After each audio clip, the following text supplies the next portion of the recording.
Hi, my name is Caroline Shute. Can you scoot out a little bit? Right. Yeah. There she goes, and then she goes off the edge. I know. Right? I've always loved the water. Anything to get me in the water was what I would aspire to, being really close to the water. So when you're in your boat and the water's right there, that's just something I love. So started paddling and had this old plastic boat. Yeah, I went on trips with some friends, mainly in Maine. So a lot of ocean paddling in Maine. So when I started kayaking, I did not know very much at all. Again, I was just doing it because a bunch of friends got us together and we would go out and I would just survive. They would take me out and I would just figure it out. So I didn't really do a whole lot of instruction. Yeah.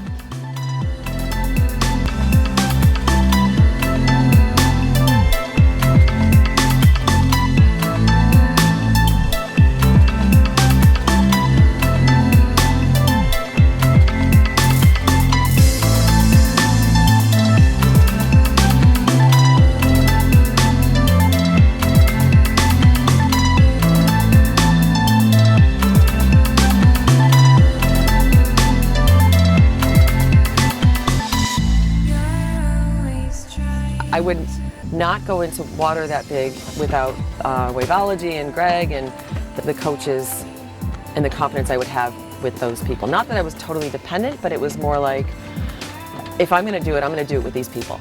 I just have confidence. You got to have confidence with who you're paddling with. Absolutely. It does.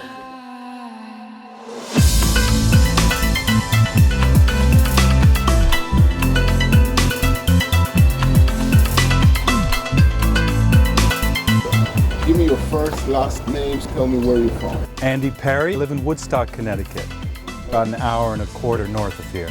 I got into whitewater kayaking in my 20s, and after that, got into sea kayaking. You know, I started business and had a family, so it was a casual pursuit, occasional vacation kind of thing.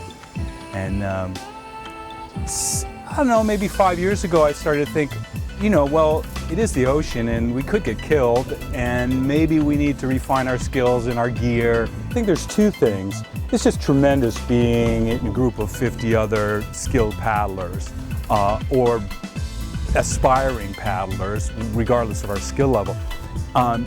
That's just reassuring, it's fun, the camaraderie is tremendous.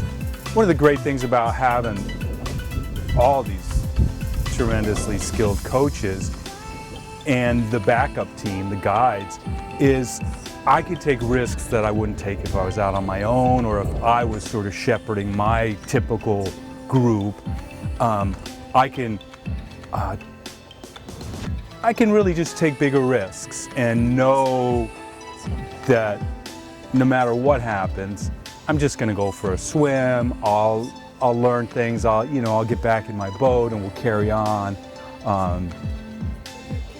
So there's a reassurance there. Like I can go all in, and there's multiple safety nets.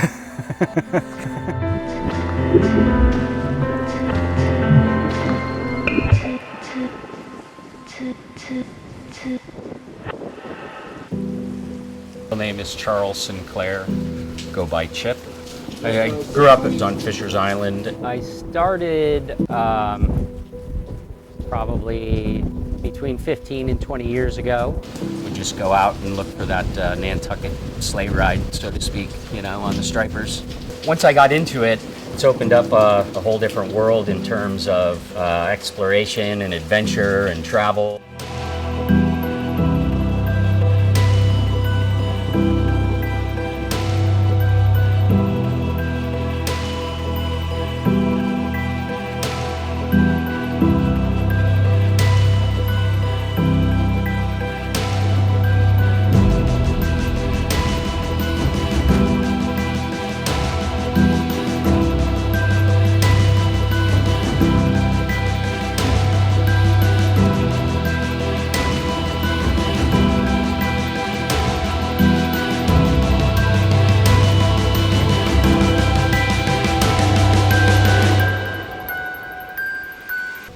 know, you're really limited by your ability and your knowledge and your experience. It's been a pleasure spending so much time out here with Waveology and Greg and Paula out here on the Sound to just, you know, solidifying all that. It's an adventure every time I go out. You have a support system around you of very competent paddlers and rescuers who understand that environment. So it's a good time to push your limits.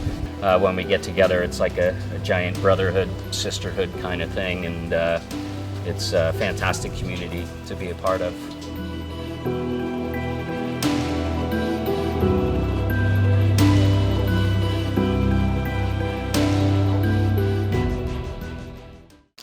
Two low pressures passing over us. The other winds are just rotating this way, so we will be having more swell move into the area with these southerly winds. So the swell is going to grow. So we're going to have more longboat surfing. Oh, that's good. How the water is moving. All right, guys. So welcome the Autumn Gales. This is the 10th year running the Autumn Gales. All right.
Oh, it was great. It's really good, interesting. Learned a lot, swam a lot, had fun, rolled my boat for the first time in waves. Yeah.